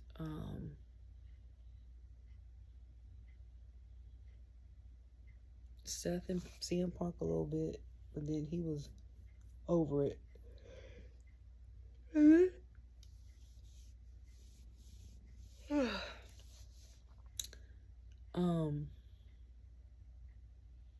And then he tuned out until Bloodline Rules came on. And the people start coming out like KO and stuff like that. And of course, you know, so like people like that just want to tune in every once in a while, like that'll be good for them. It's kind of taking a throwback to like before we had TVs, when you had to listen. Ooh! When you had to look at, my laptop is falling.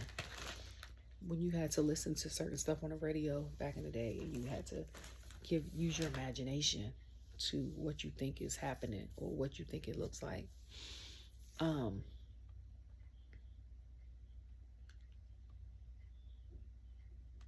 But after I think Gunther found out he was bleeding, he kept clotheslining the hell out of Damien. I was like, dang, like them things was brutal, okay? And I was like, didn't Finn come out of nowhere? Come on, Damien, come on. And I was like, he didn't even want you out there. But then I was like, Damien losing momentum. It's good to have someone like in your corner or whatever,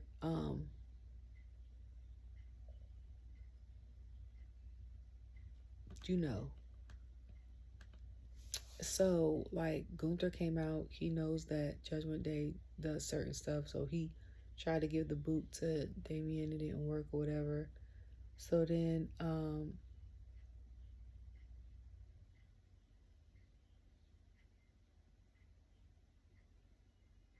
when Damien... Oh, that's my song. Okay, but then when Damien, was about to pin Gunther, Finn put his leg up on the thing. So then, like, Damien didn't know what happened. So he had to watch the playback like, oh, okay. So Finn's whole face was like, and when I tell you he yoked up Finn by his neck, I said, Monday gonna be hell, boy. Monday, boy. If you don't tune in on Monday, you gonna miss out, boy. Trying to tell you. So I was like, I already knew Finn was gonna screw over Damien when he kept coming to check in on him. You don't need to check in on somebody that many times. Like, not unless they show that they're super nervous. You don't need to keep checking in on somebody like that, okay? And people always think, like, I was surprised. But I'm like, y'all know the closest people screw you over. They know what you like, what you don't like, this, that, and third, what triggers you, what don't trigger you. Like, hell, Judas screwed, Jesus. That was the first example right there. Okay? If you taking it back to people that, like, in the biblical world, like Delilah and Samson, she was with him and sold him out for some money. Was with him. I think that was his new fiance or girlfriend or whatever. Like, it's crazy. And it's always someone close to you that screws you over worse than someone you don't know. Because if someone you don't know screws you, you don't really care. You be like, all right, whatever. But it hit different when it's someone close to you. And I was like, I knew it was going to be the Terror Twins, Rhea and Dom. And then Finn, JD, Rhea and Damien. Then Finn, JD, and Dom. I was like, Raw had showed y'all that, okay? And I was like, I'm happy that Gunther won the title. So that made me 5 for 6. And I was like, that's going to set up the match, the dream match that Seth wants to have with Gunther. Because he was like, we have been on the same brand for I don't know how long, and they haven't wrestled each other yet, which I'm surprised. I was surprised about that. And I found that out watching, was it Money in the Bank? Yeah, I think it was an interview Cole did with him right before Money in the Bank. Or something like that. And I was just surprised because I was like, I could have sworn they had a match. They never had a match. Okay, and then Gunther went to go kiss his wife and stuff. And I was like, oh, she's cute. Okay. Oh, and then they showed Stephanie earlier on. And I was like, Stephanie's face got thinner. And I was like, she losing weight. I'm happy for her, okay? I think Stephanie's gorgeous. Stephanie can be gorgeous, big, small, bare face, beat face, whatever. Like, I don't know. She's just gorgeous, okay? And I'm not saying that just because to be saying that. Like, I've seen her on Undercover Boss without makeup. I've seen her on Impulsive when they showed her for a couple minutes when Triple H had interviewed her. I've seen her with makeup. Like, to me, she is gorgeous. Okay? Like most of them, I'm not even going to say that. I'm going to say all the women on WWE are gorgeous. And I'm going to say most of them, because some of them don't, most of them look pretty much the same, or in my opinion, prettier without makeup than they do with makeup. Now, some of them might need a little help with the makeup, or because they wear lashes so thick that when they don't wear makeup and they take their lashes off, they look like a whole nother person, especially with the lashes off. Because now I feel like the fake lashes is ripping off your real lashes for some of the people. That's like, and it's not just WWE. I'm just talking about women in general that wear them. Because, like, it's when someone wear, like, lashes, if they don't wear makeup or wear lashes, like, and then they take the next day they might not wear makeup and don't wear lashes. You be like, you look different. Like, it's a big difference. Okay, I'm just saying. And then they showed the like commercial for the WWE events, and I was like, so WWE's not coming back to North Carolina this year? I was like, that's fine, I guess, but it's kind of sad, but it's fine. Um, you know, not really surprised at all. At all. Okay. So, then they show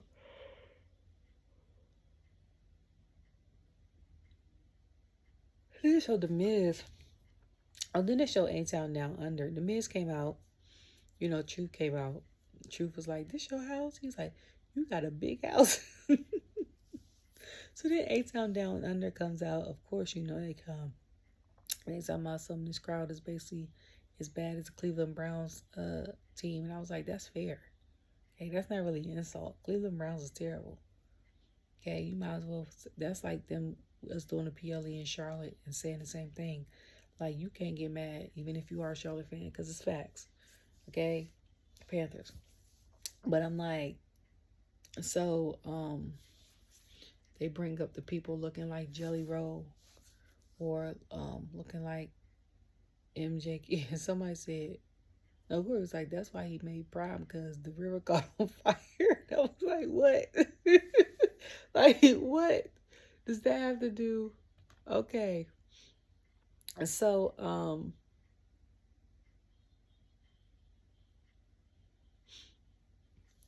yeah. Let me log this off and turn off my internet on this thing. So he said all that. So, you know, what's the name is like, they part of the Rock and Roll Hall of Fame. And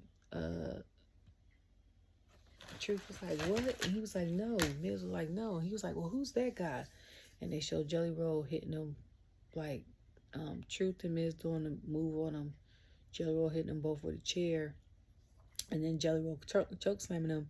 And somebody was like, that was a clean choke slam. I said, okay. I said, out of all the guests that's been in WWE, Jelly Roll got one of the cleanest choke slams that, you know.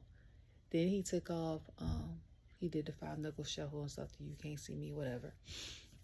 And I told my son, I said, I know some of them people that he played for. Like, his dad is a well-known musician in Nashville. He has his own small project, but I'm like, he plays for celebrities, from people from like American Idol to like Jelly Roll and I think Lamont Landers and Warren Treaty and stuff like that. So, like, me knowing people like that, or like Jesse, his last name Kramer, I used to be on the 4 and stuff like that. So, like, me and Jelly Roll and stuff like that is not,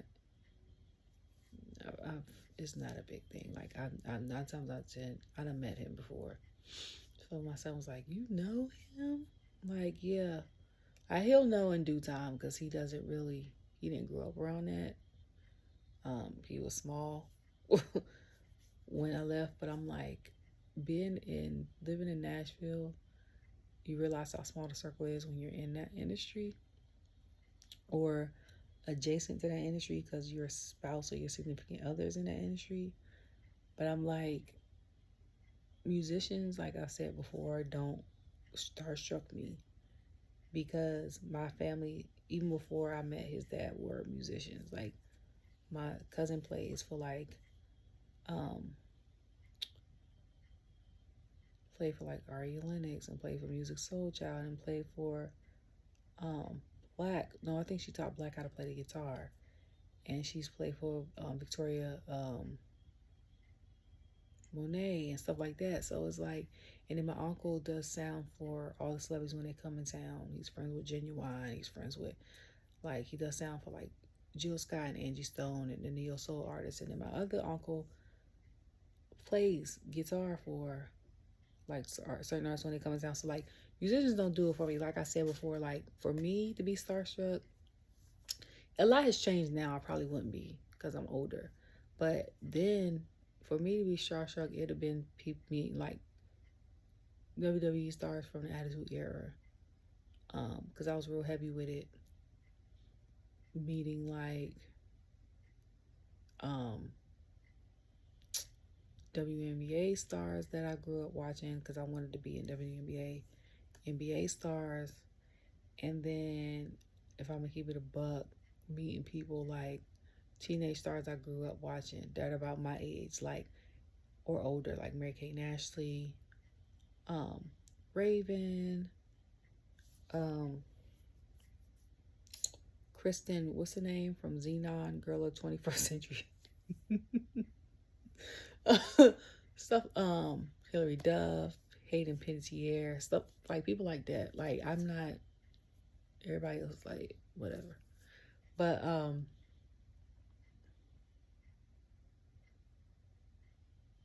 yeah, so he and then they went to something else. So after that, y'all know my music come on. So Solo's music come on. Y'all know, and I'm like, I'm glad he got his shoes on. He come out and do his, get to the ring or whatever. They already booing. So then it's a whole thing with Cody coming out. Cody come out. He's sitting on the daggone bus. I don't know where Brandy is at with the baby. I know she there. Okay? Because I follow her. And when he came out, he grabbed Pharaoh. And then he said in the press conference, Pharaoh is 13. Pharaoh looks good to be 13. Okay? But then he puts his jacket on. And Brandy was like, that's my mama. And I was like, so that means she there. Okay? Oh, and when Nia won, she kissed her mom and Alta. And I was like, oh, she kissed her mom. And she said, my aunt. But that was cute. But, yeah, so then he put on a helmet. And I was like, that helmet's a nice touch. And this is when I say I know when people do the gear. Because Miss Sandra did her thing with his gear. I know she don't design it. She executes it and makes it. But I'm like, every time she comes through, every time with his, okay? Just like Mike with Logan's and stuff like that. So he come out. They do the graphic for his, but I wasn't excited about that because they show his all the time. So, and I was like, this is how you know that camera angles are crazy. Because I'm like, they backed it up. I'm probably going to finish this tomorrow. So I'm really, like, my eyes are like. But they backed up the camera. And it looked like his walk down to the ramp was longer than everybody else's walk down to the ramp. And like I said, because they backed up the camera, so it make it look like that, even though it's the same walk. It's just crazy. It's perspective.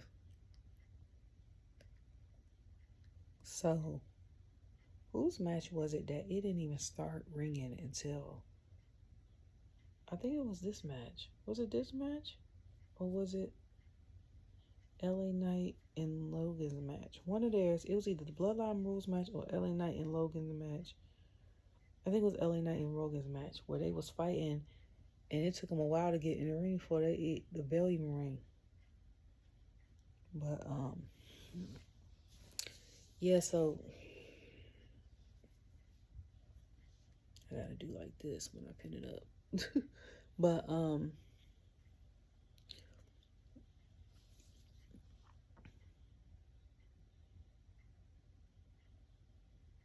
where was I at? Samantha had introduced him. She looked great. And it's Bloodline Rules. So before he came out, I was like, listen, Cody, you better pray. Because I was like, you better have Jay, KO, Randy, Jimmy, Sami, Seth, Street Profit, somebody help you. And I listed all the people that's helped them in the past or got issues with the current bloodline right now. And I was like, y'all, please, okay? And, oh, speaking of that before, like I said, I love Cole in his new era. I like Pat or whatever that makes him comfortable. I would like to see, and Corey looks great in the red. It's not too much he don't look good in. But anything that's a red adjacent, like I said, let's say, so pink is like a cousin for red. He looks great in, even though he had a t-shirt underneath. I want to see him dressed like Pat. And not saying like the same attire, but like sometimes I want to see him in business casual, like a nice shirt and some good like slacks or dress pants. Like you ain't gotta wear the suit jacket, okay? Triple H come out looking like a cat daddy with no tie, his shirt unbuttoned, and he the content creator, CEO basically. So you can wear business casual as long as you look presentable, okay? They got Pat coming over there looking like he just came from the club in 2008. You could wear you can wear something that makes, you know what I'm saying? Like, I think honestly he wears the jackets because of his tattoos. But it's 2024. Like, who don't got tattoos? Well, I don't. Okay, I'm tattoo version. I got piercings, but no tattoos. Because I can't make up my mind of what I want. And I feel like I'm going to change it and I want it no more. Then I'm going to have to get it burnt off. I ain't got time for that. That's the reason why I have none. I don't want to put nothing on me that I'm going to feel like I'm going to regret. But the piercings, if I don't wear them out the while, like the one on my belly, because I took it out when I was pregnant with my son 10 years ago, it closed on me. Now these right here, I've gone years without wearing earrings. They've never closed. This one hasn't closed. Now it might get clogged, and I ain't wore nothing in it. At one point in time for like a year. I guess my ears. I was thinking about one of these, but I'm like, I got moles right here and all over my face, so I was thinking about getting other places pierced, but it's painful. But if it's because of the piercings, like, we used to see the piercings. We could see all this when you wear your jacket. So you might as well let your freak flag show. You know what I'm saying? Just a statement. And just wear something cute with a short sleeve that's like a dress shirt. See if you can get the approval and then wear it. Because I know you was hot as hell. If it was humid up there, I don't care if it was 79 degrees. Humidity is humidity. Don't nobody want to be out there in no jacket and no button up. And I know, but I was going to say Cole, but Cole don't count. That man is from Texas, okay? It be 5,000 degrees year round down there. So, but, and I know the humidity up there get hot. I know it do. I'm about to finish tomorrow. What time is it? Because I literally have to go to sleep and I'm tired. So, I have to finish it tomorrow. Yeah, like, I would love to see Corey in business style. Or you know how people be like on Miami vacation, they wear linen, like with linen shorts or linen pants and like a shirt and a linen shirt holding, like something like that with some loafers. Like, I think he'll look fire with that on. But that's just me. So in the match, this is how you know Solo got a football background. This man, they said he studied. Hold on, first of all, I think I didn't mention that Pat had the patastrator, you know, when he draws stuff out like he's a football, which is one of my favorite things of when they show replays is that he does that. I'm mad it didn't work. But Solo has a football background because they said he watched that man like he was watching film. It was like he studied him. That's like he watched film for football. He knew what moves was going to happen. He had put his arm up or was like going to hit him with the right. Solo had stopped it. Cody's about to do something else. Solo had stopped it. So it's like, my bang done frizzed out. It's like, shoot. I was like, somebody was like, he studied him. I was like, that man used that football background. Well, athletes, great ones, they study their opponents in the team. Just like when Kobe was going up against the Sixers in 01, he was like, he knew AI speed. You know what I'm saying? At the time, ain't nobody else have speed like that in the game. And Bubba Chuck. So he was studying his film, and then he said he even had 3 people guarding him. You know, at one time, so he can get used to being. Oh, my hair. Get used to speed. And then after the first game, he still ain't have it all the way together. You see what I'm saying? Like, he still had to adjust after the first game. But you can't do that with a match. You got to get your life together before that. So yeah, he had him down for a minute. It was real one-sided. So then Cody started coming back, okay? And then Tama and Tonga comes out. I always say Toa. It's Tonga Loa. Tama and Tonga comes out. And so they come out. My man KO come out. They play his music. I think he should have got a bigger pop. And that's just me personally speaking. KO is one of my favorite people that's in WWE right now. Not only is he versatile in his wrestling, his dry humor has me cracking up. And I legit was looking for an episode from him and homegirl. I can't think of her name. My mind is going blank. And they have it called the OK Show. And they only have 3 episodes, but like I was waiting for that 4th one.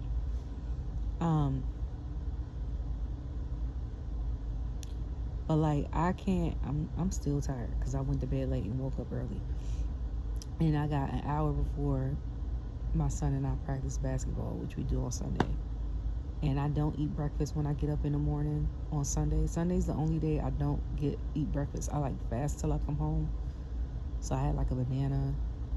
Unhealthy foods. I had like a hot honey bun. I'm about to eat some popcorn. And normally, if I don't have food cooking, I have it marinating. So when I come home, I just pop it in the oven and set it for however long, the timer, and then doze off. So that's what I'm doing today. But and then get ready for work and finish folding up these clothes. But yeah, so then Randy comes out, and I was like, oh, thank God. I was so happy to see him because he wasn't on SmackDown the past 2 weeks. So I legit thought that the new bloodline had re-injured him. Okay? And I was like, he done got taken out by both bloodlines.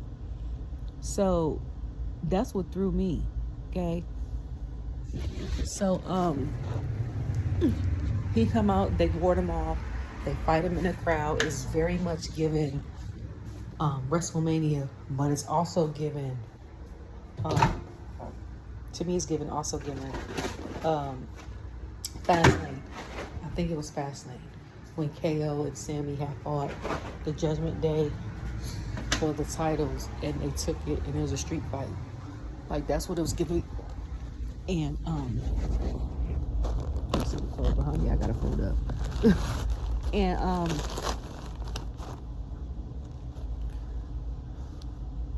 so then they start fighting again. So I'm like, okay, that's only 2 of them. Y'all know me. I'm like, where is Jacob? Okay, because you know my man is somewhere in the cut. So after all of that, I think Jacob comes out. Beating up Cody. Cody's telling him what to do.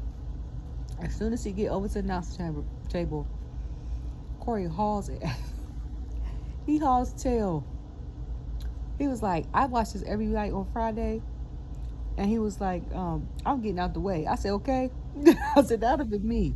Like, I wouldn't even have to tell y'all. I'd have moved. As soon as y'all would have seen me move, you move. That's one thing about black culture. I don't know if other people in other cultures do it. But when we see 2 or 3 people running, we don't ask no questions. We start running. Okay? We'll ask questions when we see you stop running, and then we'll stop, and we be like, why the hell was we running? Okay? We not like other cultures when we see people running and we going towards the way they running from and be like, what is going on? That's why we die first in scary movies, because we know it wouldn't be no scary movie. As soon as we heard something in the house go, nigga, we is out of there. Like we ain't gotta ask no questions. And if it's a bunch of us, we all running. Okay? Even if we got somebody slow, be like, but you running too. You with us, you running. Okay? We gotta survive. So like, as soon as I saw him get out the way, if I was an announcer, I'd have got the hell out the way too. You don't even gotta communicate, oh, I see this every Friday on SmackDown. No, I already know.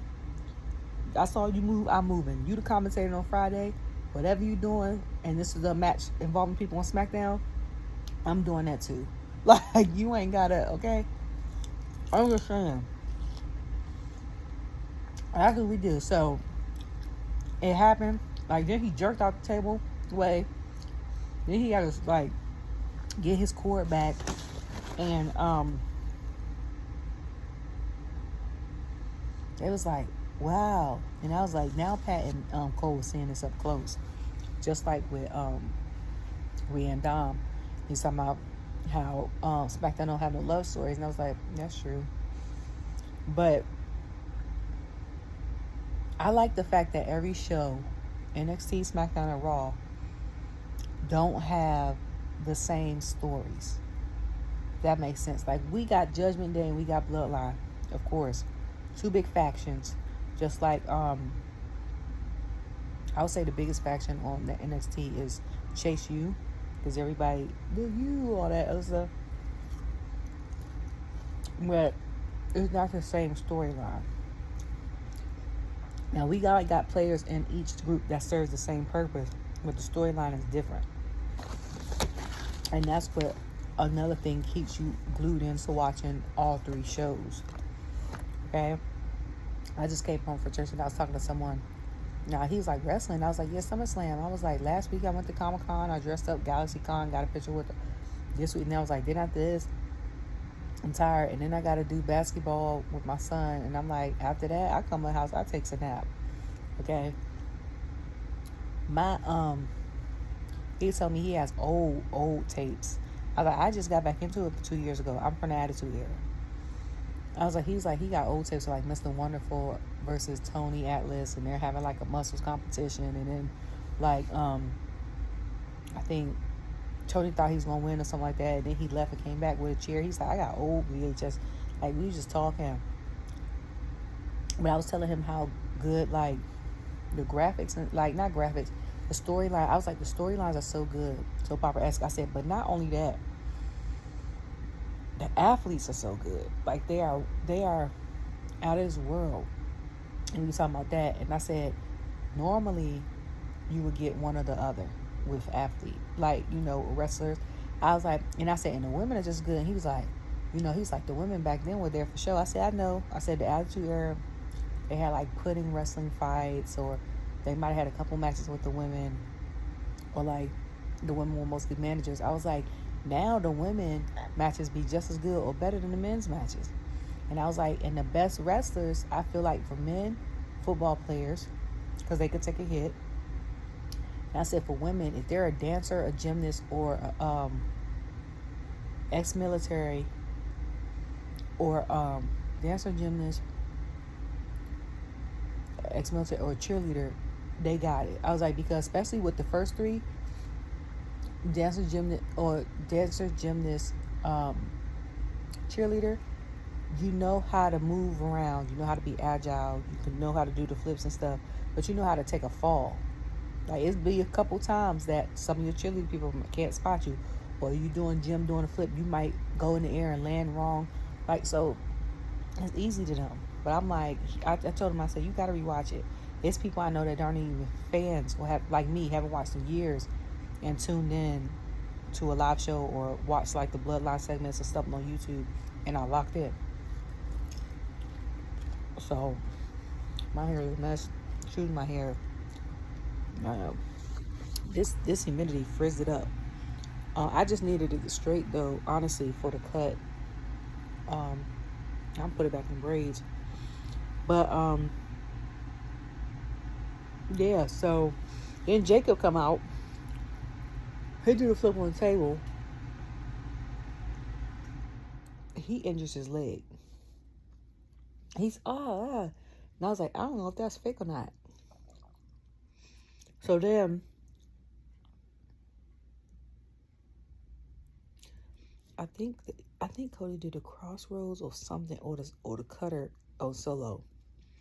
And he was like, get him. I love that thing. I love too that WWE is not censoring Jacob. They didn't censor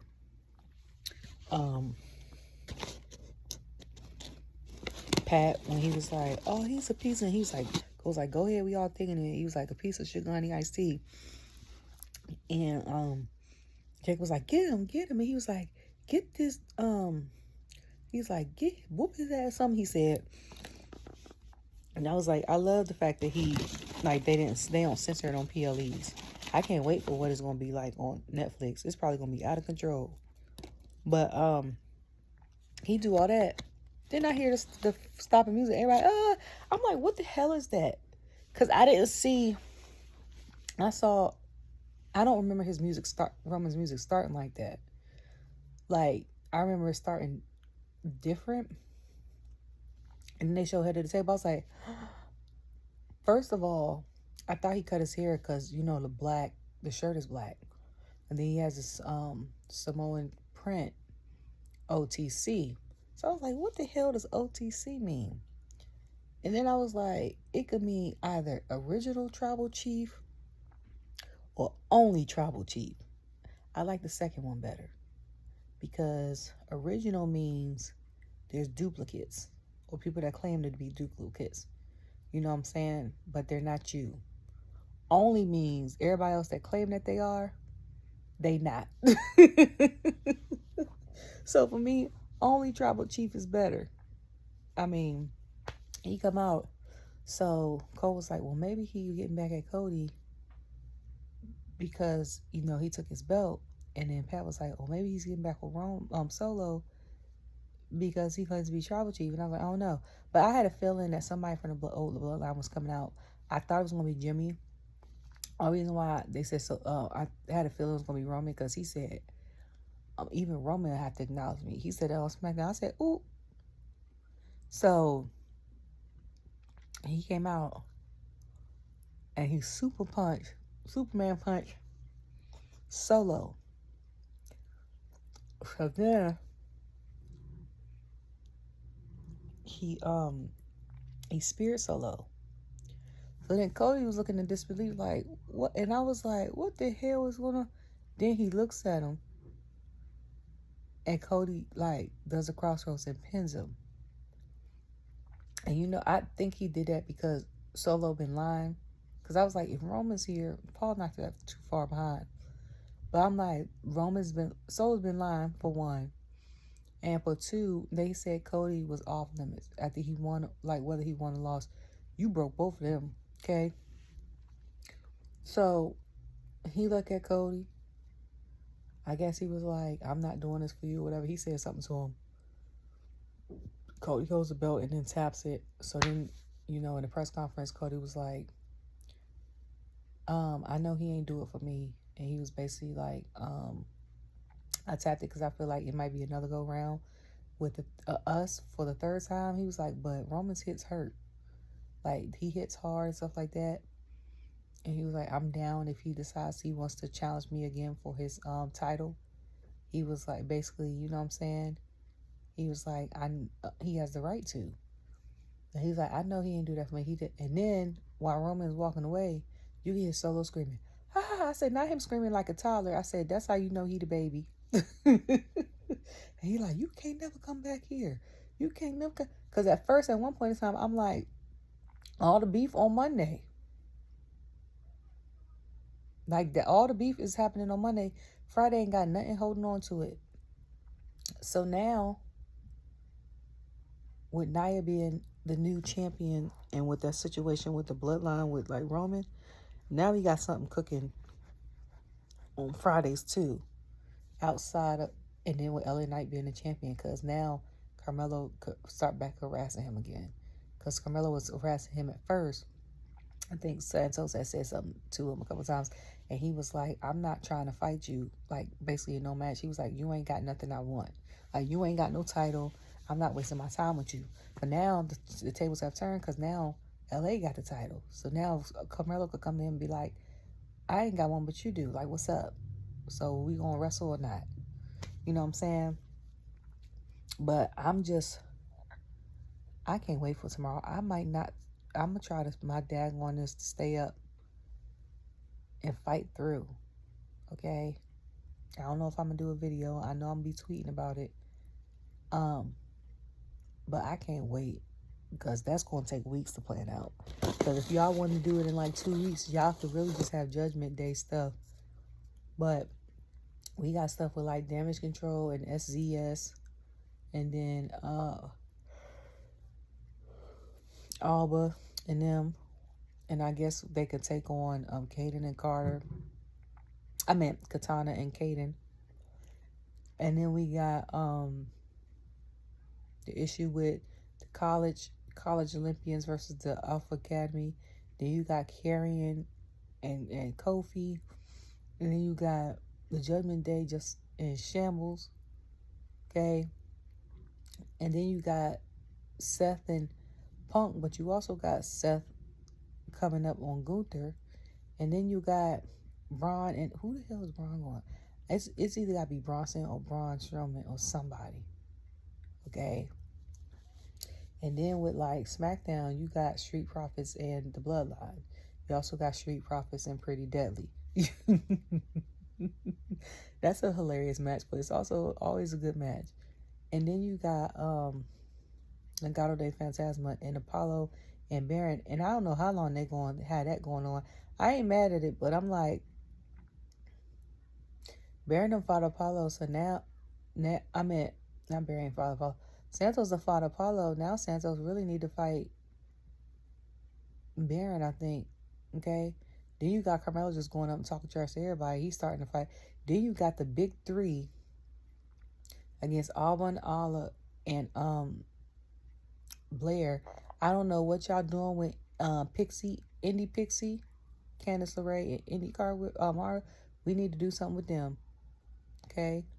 DIY is in that mix. You know, Tiff and Nia. So, and see what Bayley's going to like. It's going to be interesting.